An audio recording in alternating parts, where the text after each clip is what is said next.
Hello everyone, जो लोग नए हैं उनको इन्फॉर्म कर देना मेरा फ़र्ज़ है कि भाई अगर बेसिक से आपको क्लासेस देखनी है तो अभी बेसिक का भी टाइमिंग है। और अगर आपको इंटरमीडिएट देखना है कि बहुत ज़्यादा एकदम सीधा स्पोकन नहीं, थोड़ा ग्रामर थोड़ा इंटरमीडिएट, वो भी ऑप्शन है। और अगर आपको ये करना है कि सर टॉपिक वाइज कुछ नहीं सीखना, सिर्फ हमें स्पोकन प्रैक्टिस चाहिए, तो वो भी हमारे पास ऑप्शंस हैं। सैटरडे संडे की भी क्लासेस हैं, बेसिक और स्पोकन दोनों। नोट्स आपको मिलेंगे, रिकॉर्डिंग आपको मिलेगी, डेली क्लासेस आपको मिलेंगी।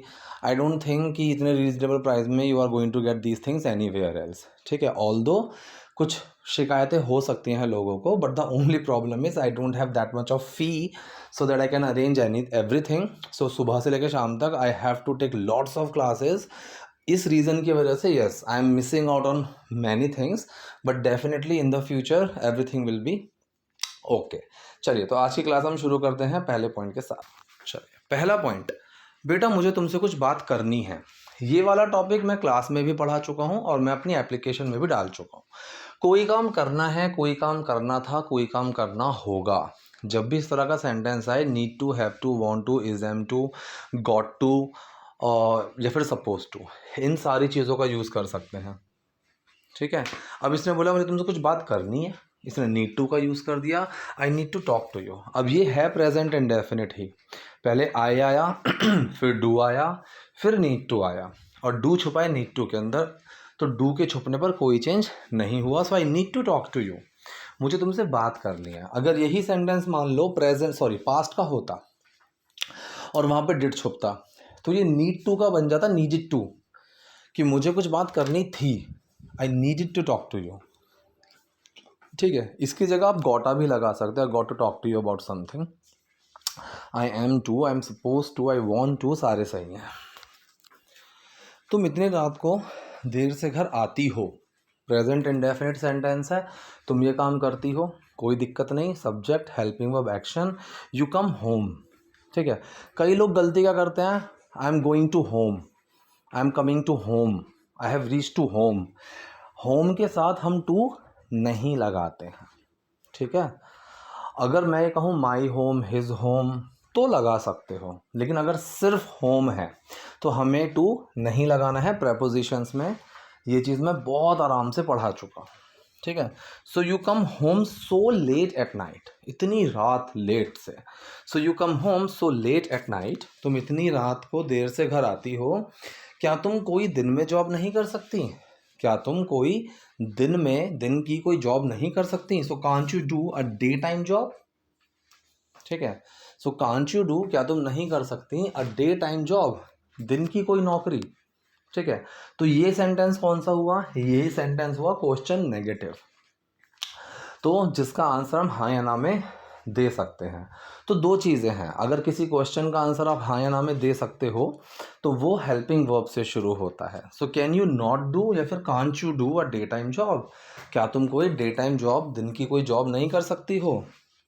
नई नवेली बहू का ऐसे बाहर रहना अच्छा नहीं लगता। ठीक है, तो ये चीज़ अच्छी नहीं दिखती है, अच्छी नहीं लगती है, तो इट डजंट लुक गुड। ठीक है, so it doesn't look good. ठीक है, किसके लिए? एक नई नवेली दुल्हन के लिए, अ newly wed daughter in law. Newly wed का मतलब होता है नई नवेली।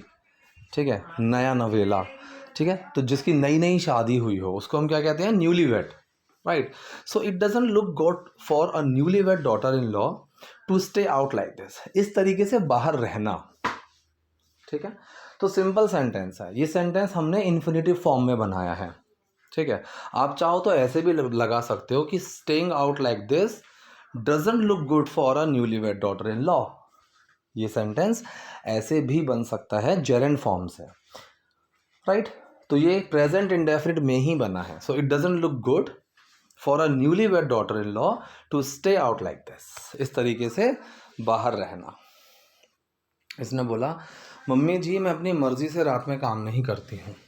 ठीक है, मम्मी जी मैं अपनी मर्जी से रात में काम नहीं करती।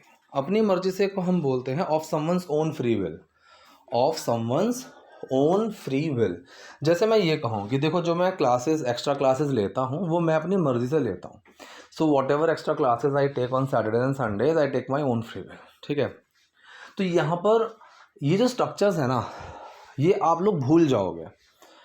आप कितने भी देख लो, मेरी शॉर्ट्स देख लो, वीडियोस देख लो, उसमें से स्ट्रक्चर्स देख, आप भूल जाओगे। या तो इनको लिखो और इन स्ट्रक्चर्स को डेली बेसिस पर यूज़ करो इंटेंशनली, तो आप याद रख पाओगे। और अगर ऐसा नहीं होता है तो हम क्लासेस में इन स्ट्रक्चर्स की बहुत प्रैक्टिस, सफिशिएंट प्रैक्टिस करते हैं ताकि ना भूल पाओ। और मुझे लगता है कि मेरी क्लास में ये सारे स्ट्रक्चर्स बच्चों के दिमाग में छप चुके हैं। और जब हम रैंडम स्पोकन सेशंस रखते हैं, ठीक है, तो मैं कई बार नोटिस करता हूँ कि बच्चे इन स्ट्रक्चर्स को यूज़ कर पा रहे हैं बिना कोई हिंट दिए, बिना कुछ उनको सेंटेंसेस दिए। वो आराम से अपनी मर्जी से, of their own free will, they are able to use all these sentences. चलिए, तो इसने बोला कि I don't work at night of my own free will, कि मैं अपनी मर्जी से रात में जॉब नहीं करती हूँ।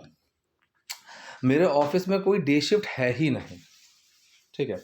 कोई चीज़ है या कोई चीज़ नहीं है, जब हम किसी चीज़ के एग्जिस्टेंस या प्रेजेंस की बात करते हैं तो वो सेंटेंस हम देयर से शुरू करते हैं। तो कोई नाइट शिफ्ट है ही नहीं, so there is no day shift, there is no day shift at my office. तो मेरे ऑफिस में कोई भी डे शिफ्ट है ही नहीं। सिंपल सेंटेंस है, कोई प्रॉब्लम नहीं। मजबूरी में मुझे रात को ही काम करना पड़ रहा है, ठीक है। मजबूरी में हम बोलते हैं आउट ऑफ कंपल्शन। किसी भी फीलिंग में जब आप बात करते हो, जैसे मैं कहूँ कि क्यूरियोसिटी में आकर मैंने उसको कॉल कर दिया, otherwise I didn't want to call, ठीक है। So I made him a call out of curiosity, या फिर हैड भी लगा सकते हो, I had made him a call out of curiosity, otherwise I really didn't want, right. तो यहाँ पर आउट ऑफ कंपल्शन, कंपल्शन का मतलब मजबूरी। तो जैसे मैं कहूँ कि यार ये मेरी मजबूरी है, so it's my compulsion to do this, right. तो इसने क्या बोला कि मुझे रात को काम करना पड़ रहा है। अब कई लोग इस सेंटेंस में बहुत कंफ्यूज्ड होते हैं। वो करना पड़ता है, I have to do something, इसमें जो हैव टू डू है ये एक्शन है, ना कि हेल्पिंग वर्ब। तो कई लोग ये सोचते हैं कि ये हेल्पिंग वर्ब है। नहीं, ये हेल्पिंग वर्ब नहीं है, ये हमारा एक्शन है, ठीक। इसमें डू छुपा हुआ है। इसी तरह से अगर मैं प्रेजेंट कॉन्टीन्यूअस का सेंटेंस बनाऊं, राइट, कि मुझे करना पड़ रहा है, तो यहाँ पर भी हैव टू डू एक्शन की तरह ट्रीट होता है। तो यहाँ पर पहले सब्जेक्ट आया आई, हेल्पिंग वर्ब आया एम, अब एक्शन बना having to do, having to work. तो I am having to work, मुझे काम करना पड़ रहा है एट नाइट, रात को, आउट ऑफ कंपल्शन, मजबूरी में। कितना सिंपल सेंटेंस है। So I am having to work at night out of compulsion, कि मुझे मजबूरी में रात को काम करना पड़ रहा है। अगर वहाँ डे शिफ्ट होती, ठीक है, तो मैं खुद डे शिफ्ट ही करती, राइट। अब ये जो सेंटेंस है थोड़ा सा गलत है, थोड़ा सा, जिस तरीके से लिखा हुआ था मैंने वैसा ही लिखा, कि कहीं आप ये मूवी अगर देखो तो आपके सामने सबटाइटल्स आए, इन्होंने यहाँ पर वुड हैव का यूज़ किया हुआ है, जो कि मेरे हिसाब से गलत है, जिसके पूरे पूरे चांसेस हैं। क्योंकि मैक्सिमम टाइम जो इंडिया में ये जो मूवीज़ हैं, इनके जो सबटाइटल्स हैं वो हम इंडियन ही लिखते हैं। बल्कि ये तो फिर भी चलो बहुत सही है कि किसी एक OTT प्लेटफॉर्म पर है और उसमें बहुत अच्छे तरीके से किसी एडिटर ने लिखे हैं, वरना यूट्यूब पर जो नॉर्मल वीडियोज़ रहती हैं उसके सबटाइटल्स तो बहुत गलतियाँ होती हैं। तो अगर वहाँ डे शिफ्ट होती, इफ़ देयर वर, आजकल स्पोकन में वॉज का यूज़ बहुत चल रहा है, आई नो दैट, ठीक है। अगर आप कोई मूवी वूवी देखते हो तो यू वुड सी कि वहाँ पर लोग वुड का, सॉरी, वॉज का यूज़ बहुत करने लगे हैं। इफ़ आई वॉज देयर, ठीक है, ऐसे, if there was a day shift. लेकिन अभी तक ग्रामेटिकली वर ही सही है। स्पोकन में कुछ भी अभी चल रहा हो, लेकिन अभी भी जो ग्रामर पोर्शन है, जो अभी भी काफ़ी लोग जो सही स्पोकन में हैं वो वर का ही यूज़ करते हैं। So I would also suggest you to use only were, not was. If there were a day shift, ये हाइपोथेटिकल प्रेजेंट की कंडीशन है, तो इसलिए यहाँ पर हमने वर लगाया। ये कंडीशनल सेंटेंस का पार्ट है। Conditional sentence is really important, बहुत बहुत बहुत इंपॉर्टेंट पार्ट है स्पोकन इंग्लिश का। विदाउट कंडीशनल सेंटेंसेस आप कुछ सारी चीज़ नहीं बोल सकते। कंडीशनल सेंटेंस को कोई चीज़ ऑल्टरनेट कर ही नहीं सकती है, उसको रिप्लेस कर ही नहीं सकती है। You can not ignore conditional sentences, ठीक है। चलो तो यहाँ पर इसने बोला कि अगर वहाँ डे शिफ्ट होती, if there were a day shift, तो मैं डे शिफ्ट ही करती। I would do it myself, मैं खुद डे शिफ्ट ही करती। I would do it myself. यहाँ पर आई हैव डन ये नहीं होना चाहिए, क्योंकि ये पास्ट में बात नहीं कर रही है, ये प्रेजेंट में बात कर रही है कि अगर डे शिफ्ट होती तो मैं डे शिफ्ट ही करती। So if there were a day shift I would do it by my, sorry, I would do it myself. By myself नहीं आएगा, माई सेल्फ आएगा, या फिर I myself would do it. ठीक है, क्यों? क्योंकि अगर देखो सिर्फ खुद का इस तरीके से सेंस हो, जैसे मैं तो खुद उसको पसंद नहीं करता, वो तो खुद वहाँ जाना नहीं चाहता था, ठीक है, मैं तो खुद आप लोगों को यही समझा रहा था, तो यहाँ पर बाय का यूज़ नहीं करेंगे, right. So I myself was trying to make you all understand. He himself doesn't go to the gym, वो तो खुद जिम नहीं जाता है। और अगर आप बाय का यूज़ करते हो, इसका मतलब होता है अपने बलबूते पर, अपने आप, बिना किसी की मदद के। जैसे मैंने ये प्रोजेक्ट ख़त्म किया है बाय माई सेल्फ, करेक्ट। तो यहाँ पर सेंटेंस क्या बनेगा? सही सेंटेंस मेरे हिसाब से, if there were a day shift I would do it myself. अभी मैं घर भी संभाल रही हूँ और ऑफिस भी, अभी मैं घर भी संभाल रही हूँ और ऑफिस भी। इस तरह संभालने को क्या बोलते हैं? मैनेज करना, हैंडल करना।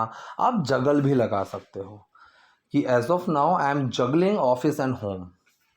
जगल के साथ कुछ प्रेपोजिशन लगाने की ज़रूरत नहीं है, जगलिंग विद नहीं, आई एम जगलिंग, ठीक है। और फिर वो चीज़ लगा दो जिसमें आप, जिस चीज़ को आप जगल कर रहे हो। तो इसने बोला कि right now I am managing both the house and the office. तो मैं दोनों को मैनेज कर रही हूँ। तो प्रेजेंट कॉन्टिन्यूस सेंटेंस में ही बनाया, बिल्कुल सही सेंटेंस है। सो राइट नाउ या फिर as of now I am managing both the house and the office.